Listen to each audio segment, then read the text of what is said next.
It has been quite a time for the yuppie, the young, upwardly mobile professional. What with someone putting out a yuppie handbook and with Newsweek making the yuppie a cover story. Well, we are thrilled to report yet another milestone, the official social debut of the yuppie. It is a coming out party that's been some time in the making, and Barry Peterson has our report. A letter from the 60s. Dear Mom and Dad, we reject the system. We don't trust anyone over 30, so watch out. The times, they are a-changin'.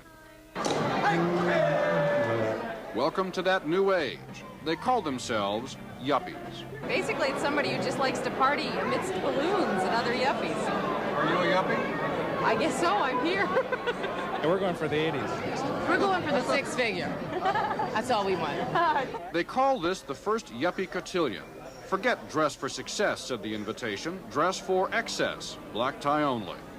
If Mom and Dad thought this generation was going to the dogs, think again. This is the generation that has discovered hard work and success. Are you listening, Mom and Dad? And the BMW. At the yuppie cotillion, BMW meant beauty, money, wealth. Some didn't get the joke and protested. There was even a generation gap. And you guys are out here with signs downing money. Obviously, I marched in the 60s peace marches with my parents. We're the generation that you betrayed! That's who we are! That's who we are! You betrayed us! Get out of our society and go to Moscow. Go everywhere you think is better. Consider Peter Hirschfeld and you will understand how the times, they've been a-changin'. I was very active in the Columbia and Berkeley demonstrations back in the late 60s and early 70s. And now what do you do for a living? Now I'm working within the media, within advertising. As an account executive for most of the high-tech and computer accounts.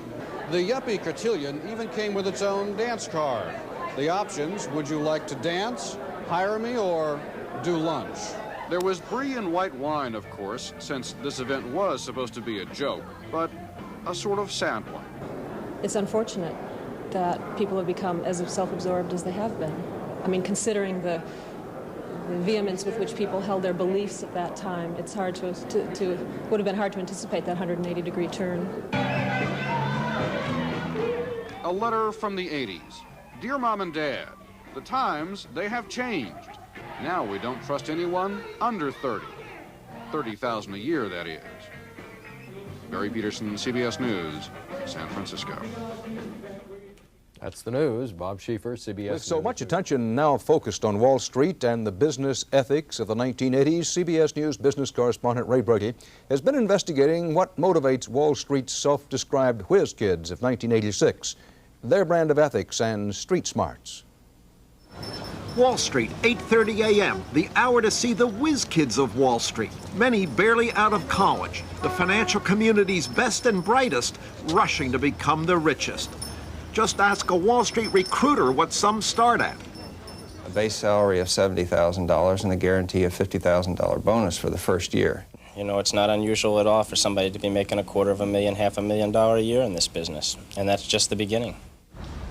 They're America's new elite, featured on magazine covers, in articles. Their work is thrilling, exciting, and they're making it. When 34-year-old Michael Culp hires a stock analyst, he pays in the high six figures. He knows what brings people into the business. The appeal for me, Ray, was that I wanted to be rich at an early age. The baby boom financiers put in 14-hour days, bringing huge corporations together in megabuck mergers, or trading massive portfolios where mistakes are measured in millions, and so is success. If you're good and you continue to build your business, as I have for the last 5 years, there's no reason in the world that you can't make $1 million a year in your 30s. Kevin Burns is getting close. He's now 27, senior vice president in a giant brokerage. No way, we were in it for a deal. We get out and move on to the next one. The pace on Wall Street is so fast these days, it takes a kid to keep up. Somebody that's new in the business can get a handle on it a lot better than some of the people that have been here a long time. That's got students clamoring for a one-way ticket to Wall Street. It's very intense, exciting. It's dynamic, it's ever-changing. It's fast-paced, there's a lot of money involved. That's the reason I'm going.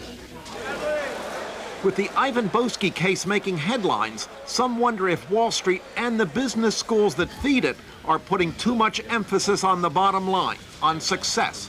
The schools say they do their best, but you can't turn a sinner into a saint in a Harvard Business School classroom. Wall Street's money may have created a monster. One broker addressing a group of students found nearly all wanted to go to Wall Street, but nearly all expected to be making, in a very short period of time, $250,000 a year. Ray Brady, CBS News, New York. These are the salad days for the young professionals of Wall Street. Times have been good, and so has the money. But economics correspondent Robert Krulwich tells us that the party could be coming to an end.